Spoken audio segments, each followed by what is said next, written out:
Hey guys, it's Saturday, February the 12th, 2022. And I hadn't planned on making a video today, but I was just going to stay and rest for the Sabbath and just enjoy having nothing to do. But there's been an object lesson happening on the farm today, and the obvious nature of this object lesson had to be documented because it's so telling of the time that we're in right now, I believe. So let me give you a little background story. During the quarantine, my husband and I decided we wanted to get some peacocks because boredom will do that to you. But we have an incubator, and we thought, well, it'd be better to hatch them from eggs because they're cheaper to buy that way. $20 an egg as opposed to $150 once they're hatched. So we really just wanted one peacock, maybe two. We'd hatched enough things in our incubator to know that if you want 5 of something, you got to put 15 eggs in to get the 5. So we go to get 5 peacock eggs, just really wanting 1, possibly 2. We told the guy we just wanted 1 or 2, and he said, well, you really ought to get 6, just because the hatch rate's so low. And we said, well, we only brought $100, so we were just going to get 5 eggs at $20 a piece. And he said, well, okay, I'll tell you what, I'll just throw in a 6th egg for free.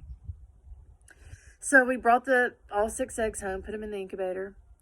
A little while later, and there was a lot of weird things happen. I mean, the incubator broke down. We had to move them under a brooding chicken. The chicken ended up sitting on them right till a day or two before they were to hatch, and then she left them and abandoned them, and I didn't find them abandoned until later when they were cold, and I rushed them back up to the incubator. I was like, none of these eggs are going to hatch. None of them are going to make it.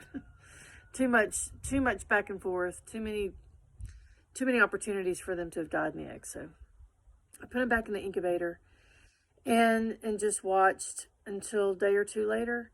Lo and behold, of the 6 peacock eggs, 5 of them hatched, which was a miracle in and of itself, considering all that had happened while they were incubating. But then one of the 5, the one that he gave us for free, turned out to be this rare white peacock. Yeah. And she's our only female. You can tell the females by their blue eyes. The males have brown eyes, but when she hatched, we knew immediately she was different. She was solid yellow, and all the others were brown and white, speckled or striped. And so we let the guy know that the one he'd given us for free, that free egg, this was turned out to be this rare white peacock. He was a little aggravated about that because he'd been trying to get a white peacock for years, he said, and the one egg he gave us for free had the rare white peacock, but he was fine to let us keep it. I offered to give it back to him, but he said no. So anyway, here's the object lesson. We got a rare white, beautiful female peacock. I named her Celeste. She reminds me of the bride of Christ. Rare. Her garments are white. She is very loving, very tame.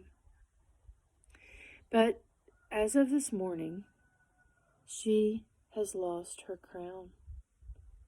Do you see this on her head? Well, she hasn't quite lost it. There's a little of it still holding on.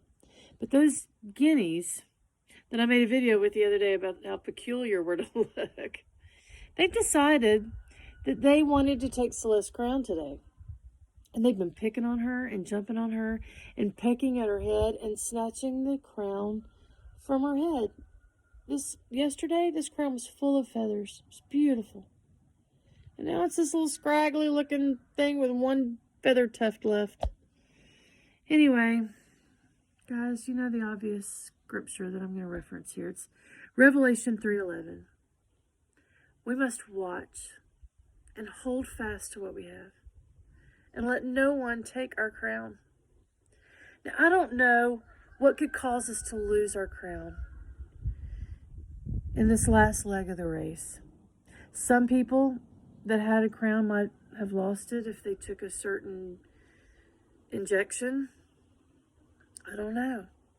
Can you lose your crown by being engaged in a trivial argument over doctrine that doesn't matter in the end? When that trumpet sounds, if you're arguing with someone or you're showing any kind of animosity toward anyone, can you lose your crown? I don't know. But we're in the last leg of this race. We are in the final moments of the final hour. And none of us need to take any chances with our crowns. Poor little Celeste here, she's getting so bullied.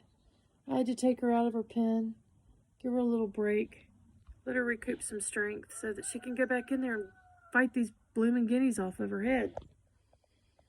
Meanwhile, I don't know if she'll have anything left of her crown by tomorrow. She's fallen asleep. So I just wanted to share the subject lesson with you guys. We need to hold on to our crowns. Watch and hold fast. I grew up in a church that said you couldn't lose your crown. But we know better because Yeshua wouldn't warn us if we couldn't. So pray and ask the Lord if there's anything that you might be engaged in right now. And I'm going to do the same. I don't want to lose my crown. Not right now, not ever, but especially right here at the end. So we must be on our guard, not be deceived, and hold fast to what we have. It's not much longer, guys. He's coming. Make sure you have your crown when he does. Be blessed.